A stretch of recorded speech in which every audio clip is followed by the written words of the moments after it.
En septiembre de 2012, los autores Frank Jacobs y Parab Khanna escribieron un artículo en el New York Times titulado El Nuevo Mundo.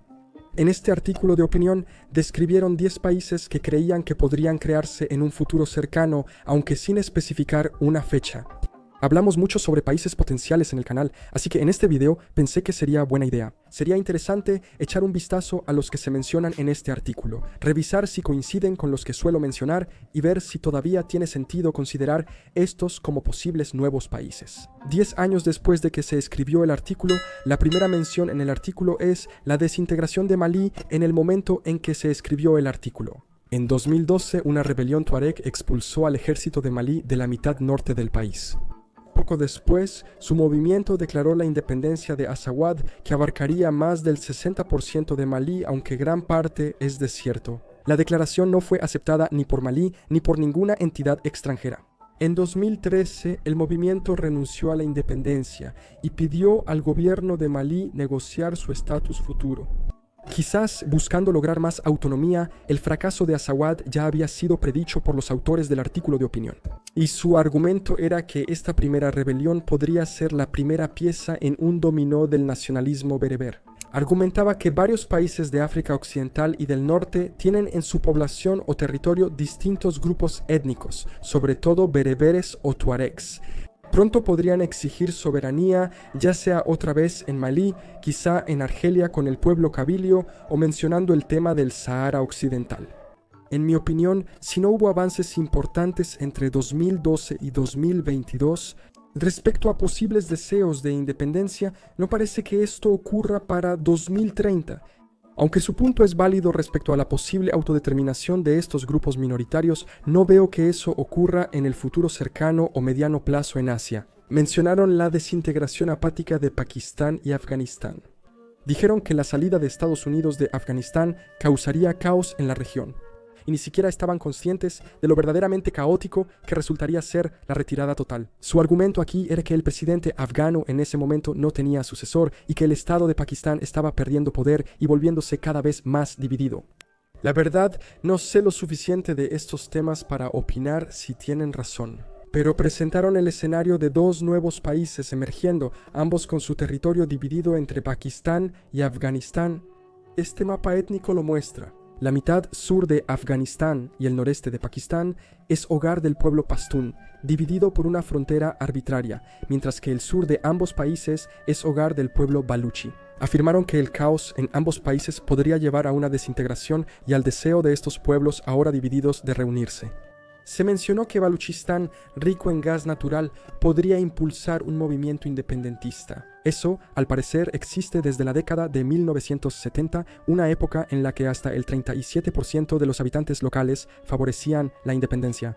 De las dos, supongo que Baluchistán sería la más probable de crearse, aunque si eso ocurriera, tal vez también se crearía Pastunistán. Sería necesario el colapso de ambos países, y a pesar de que están en una región frágil, no veo que este resultado específico ocurra. Otro ejemplo es una unión del Golfo Arábigo. Debes recordar que la lista que hicieron está basada en eventos de 2012. Ese es justo el punto del video, comprobar si sus predicciones y eventos siguen siendo relevantes. Discutieron una posible unión del Golfo Árabe, encabezada por Arabia Saudita. Justifican esto con una incursión militar saudita en Bahrein, que según ellos hizo que Bahrein dependiera militar y financieramente de Arabia Saudita. Además, el éxodo de personas de Yemen a Arabia Saudita podría causar una fusión hostil, según ellos. Además, afirman que las monarquías árabes sunitas empezaron a considerar una propuesta para cambiar el nombre de su Consejo de Cooperación del Golfo. La Unión del Golfo Arábigo destaca la necesidad de mayor integración regional para enfrentar la creciente amenaza iraní. El cambio de nombre en realidad no ocurrió, y creo que podemos tomar esto como evidencia de que la Unión del Golfo tampoco sucederá. Qatar, según yo, no se lleva bien con los sauditas, y Omán es muy independiente, aunque comparten región. Yemen es caótico y los Emiratos Árabes Unidos parecen capaces de sostenerse ante los sauditas. Yo diría que esto pudo haber parecido probable en ese momento, pero ya no ahora, antes de que sigamos. Regresemos al video. Ahora sigue la desintegración similar del Congo. Su argumento aquí también es interesante. Ya hay 2 Congos, ¿por qué no más? señalan que la existencia de los dos Congos, uno colonizado por los franceses y el otro por los belgas, es prueba de cómo las fronteras locales son solo el resultado de divisiones imperiales arbitrarias. La incoherencia étnica de los países podría hacer que existan más Congos. Y en cierto punto, eso es verdad. Pero eso también podría ser cierto para literalmente casi todos los países de África, cuyas fronteras resultan de divisiones coloniales. Ofrecen justificaciones adicionales enfocándose en la República Democrática del Congo, señalando que su estado es tan débil que algunos dudan del control real del gobierno sobre todo su territorio. Las provincias de Kivu en el este aparentemente habían caído en la órbita de Ruanda, que tenía presencia militar en ellas, y la provincia de Katanga, rica en cobre, en el sur, también podría intentar separarse, tal vez fusionándose con su vecino, Zambia, que es más estable y próspero. Aunque podríamos considerar esto más como disputas fronterizas que como países separatistas, tal vez esto podría suceder. La República Democrática del Congo, de hecho, es bastante inestable, pero también declaró recientemente su deseo de incorporarse a la Federación de África Oriental, que incluye precisamente a Ruanda. La República Democrática del Congo. La falta de control regional puede continuar, pero dudo que escale a algo más, especialmente a una independencia local. El más realista que mencionan, en mi opinión, es Somalilandia, porque la región ya es de facto independiente y su único obstáculo para convertirse en un país oficial es la validación extranjera. El gobierno de Somalilandia se considera el estado sucesor de Somalilandia británica, que al independizarse se unió con la antigua colonia de Somalia italiana.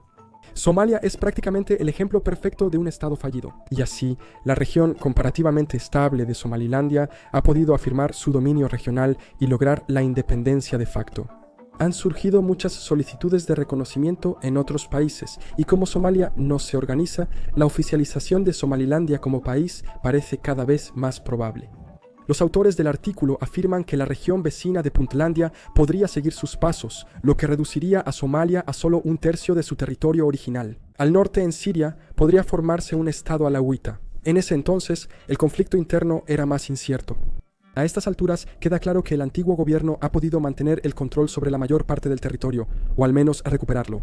En ese momento se preveía que el país podría desintegrarse tras el conflicto.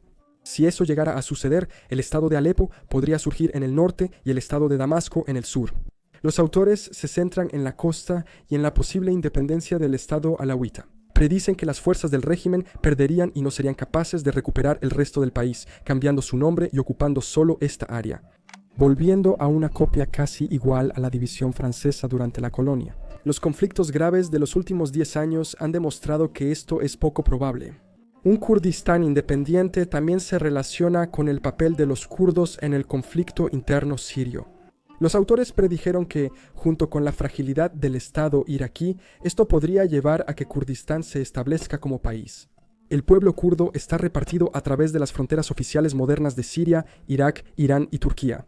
Afirman que en 2012 los kurdos estuvieron más cerca que nunca en 3000 años de tener su propio Estado. No sé si esto es cierto y quizá hoy estén más lejos que hace 10 años.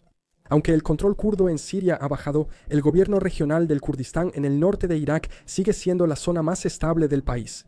Quizás eso lleve a un país en el futuro. Yo diría que esta es posible, pero no necesariamente muy probable, y menos de lo que era cuando se escribió el artículo. Y finalmente, en el Cáucaso, un Azerbaiyán más grande. Esta tiene un paralelismo interesante con 2023 porque se centra en los problemas de Irán. Afirmaron que Irán corría riesgo de una implosión interna. No estoy seguro de por qué en ese entonces, pero hoy en día Irán sigue viendo protestas masivas. En el norte de Irán viven 20 millones de azeríes étnicos que podrían unirse a Azerbaiyán y expandir su territorio si Irán se desintegrara. En este caso de problemas en Irán, quizás el propio Kurdistán también se vería reforzado, pero lo considero tremendamente improbable. Aunque los problemas internos de Irán provocaran un cambio de régimen, no creo que eso fragmentara el territorio del país. Estos son algunos países que los autores de un artículo de opinión en el New York Times de 2012 creyeron que podrían crearse pronto. Mencionaron la división de Bélgica y la reunificación de Corea, pero son tan comunes que no creí necesario mencionarlos. Plantearon ejemplos interesantes, aunque los casos específicos que eligieron ya no sean relevantes. Las causas y factores que pueden crear nuevos países siguen siendo válidos y podrían aplicarse en otras regiones del mundo. Hoy, Según ellos, en ese entonces el mundo pudo haber presenciado la creación de Azawad y otros movimientos nacionalistas bereberes regionales, una ruptura de la República Democrática del Congo, ya sea en estados independientes o perdiendo territorio ante sus vecinos debido a la incapacidad de controlar efectivamente toda su tierra. Somalilandia, posiblemente Puntlandia, los alawitas de Siria y los estados de Damasco y Alepo. Una unión del Golfo Arábigo impulsada por la creciente influencia de Arabia Saudita, un Kurdistán independiente, un Azerbaiyán ampliado y la posible aparición de Baluchistán y Pastunistán independientes. Los movimientos nacionalistas, estados fallidos, conflictos internos y nuevas potencias siguen existiendo aunque en otros lugares.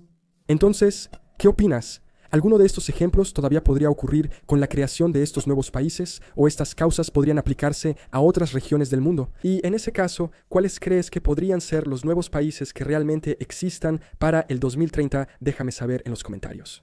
Muchas gracias por ver este video, suscríbete si quieres y nos vemos la próxima vez.